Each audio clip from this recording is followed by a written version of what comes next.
নমস্কার, আমি রিচু রায় আর আপনারা এই মুহূর্তে দেখছেন HR+ বাংলা। এই মুহূর্তে আমি রয়েছি উত্তরবঙ্গে এবং উত্তরবঙ্গের তিনজন মানুষ আমার সাথে রয়েছেন। তো এই তিনজন মানুষের সঙ্গে প্রথমত তো আমি পরিচয় করব, তার সাথে এই উত্তরবঙ্গে একটা বিরাট বড় ফ্রড একটা ঘটনা ওনারা আমাকে শোনালেন। তো আমি একটু পাশে আমার প্রথম যে দাদা রয়েছেন ওনার থেকে আমি একটু জেনে নেব। দাদা, এখানে প্রধানত কী ধরনের ফ্রডটা হচ্ছে? এটা বিগত বহু বছর থেকে দেখে আসছি আমি। উত্তরবঙ্গের জন্যে দক্ষিণবঙ্গ থেকে কিছু টিভি সিরিয়াল এবং মেকআপ আর্টিস্ট বা টলিউডে চেঞ্জেস করে দেবে বলে এখানকার শৈশবের যে স্বপ্ন, সেই স্বপ্নকে তাসের ঘরে ভেঙে দেওয়ার প্রচেষ্টায় এরা হয়তো কিছু লোভিভাজি করে, যে ফর্ম ফিল আপ করে যে আপনাকে টলিউডে চান্স করে দেবো আপনার ছেলে মেয়েকে।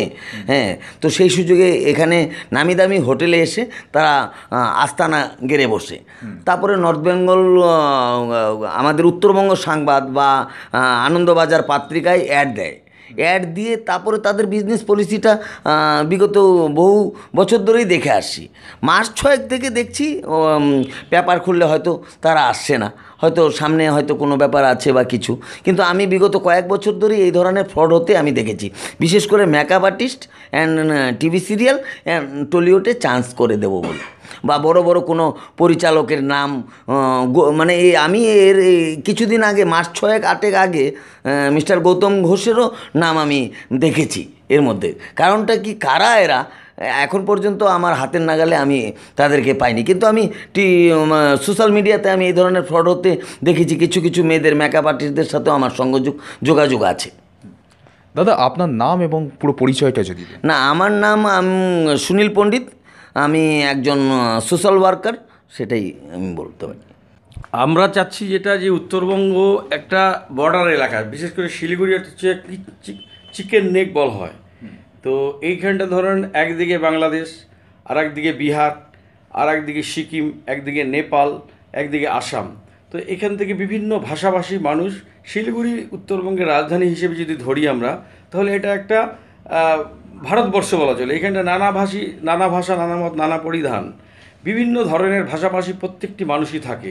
তো বিশেষ করে নেপাল থেকে, তারপরে আসাম থেকে, তারপরে সিকিম থেকে বিভিন্ন আর্টিস্টরা এখানটা আসে, পড়তে আসে বা বিভিন্ন ব্যবসার কাজে আসে। কিন্তু আমরা দেখি যে বিগত দিনে আমরা দেখতে পেয়েছি যে বিভিন্ন ধরনের মানুষ হয়তো কোনো একটা ব্যানার নিয়ে এসছে, তারা বলেছে যে আমরা এরকম শর্ট ফিল্মে বা টেলিফিল্মে চান্স করিয়ে দেবো, কেউ বলেছে আমরা চলচ্চিত্রে চান্স করিয়ে দেবো, কেউ বলছে আমরা সিরিয়ালে চান্স করিয়ে দেবো। এরকম একটা প্রলোভন দেখিয়ে তারপর তো ওরা একটা বড় হল ঘর নিয়ে নেয়, সেখানে ওরা অডিশন নেয়, বিভিন্ন ধরনের ইন্টারভিউ নেয়, তাদের কাছ থেকে মানি নেয়, অ্যাডভান্স মানি নিয়ে নেয় যে চান্স করিয়ে দেবে বলে। তারপরে দেখা যায় যে আর কোনো তাদের নামগন্ধ পাওয়া যায় না, তারা তল্পা গুটিয়ে চলে যায়। তার এইখানকার বাচ্চা ছেলে সব উদীয়মান, ওরা এই ব্যাপারে অত জানেও না। বিশেষ করে নেপালি যারা আছে, কিছু বাঙালি আছে, রাজবংশী ছেলে আছে, সিকিম থেকে সিকিমিজ আছে, আসাম থেকে কিছু লোক আসে। এখানে বিভিন্ন সুযোগ সুবিধাভাবে শিলিগুড়ি একটা উত্তরবঙ্গের রাজধানী শহর, ডেভেলপমেন্ট সিটি, তার জন্য এখানটা সবাই আসে। তো আমরা বিগত দিনে এটা বন্ধ করতে চাই। আমরা চাই যে এখানে একটা ইউনিট তৈরি করব আমরা আলাদাভাবে। সেই ইউনিটের মাধ্যমেই আমরা বিভিন্ন শিল্পীদের চান্স করিয়ে দেব, এবং সেটা টলিউডের যারা ইউনিয়ন বা যারা আছে, যেখানে যেসব ইউনিয়নগুলো আছে বা সংগঠন আছে, তাদের সাথে আমরা একসাথেই কাজ করব। এবং এবং সাংস্কৃতিক শিল্প, সংস্কৃতি এবং বিভিন্ন যে চলচ্চিত্র, নাটক, সর্বক্ষেত্রে আমরা কাজ করে যাব। এটাই আমাদের ইচ্ছা, যে যাতে উত্তরবঙ্গের ছেলেমেয়েরাও দক্ষিণবঙ্গের ছেলেমেয়েদের সাথে পাল্লা দিয়ে চলতে পারে। এটাই আমাদের ইচ্ছা, এটাই আমাদের আবেদন জনগণের কাছে, সাধারণ মানুষের কাছে। যে আমরা শুধু আপনাদের এই টিভি চ্যানেলকে ধন্যবাদ জানাচ্ছি, যে আপনাদের এই চ্যানেলের মাধ্যমে যেন প্রত্যেকটা মানুষ, অর্থাৎ যারা যুবক যুবতী আছে উদীয়মান, তারা যেন এটা বুঝতে পারে এবং সচেতন হয়। আগামী দিনে আমাদের সাথে আমরা একটু আগেই তো কথা হলো, দেখলেন যে আমাদের শুভ্রবাবু আছেন, যে শুভ্র মজুমদার, উনি আমাদের কালচারাল সেলের আছে, পশ্চিমবঙ্গের কনভেনার। আমি তো ডিস্ট্রিক্ট সেলের কালচার সেলের কনভেনার আছি, কৃষ্ণেন্দু দাস।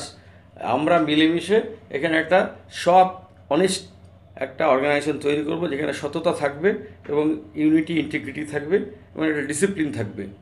এবং মানুষ, আমরা যা বলবো সেটা মানুষ মানুষের জন্য যেন হয়, এই বলেই আমি আমার আপনাকে।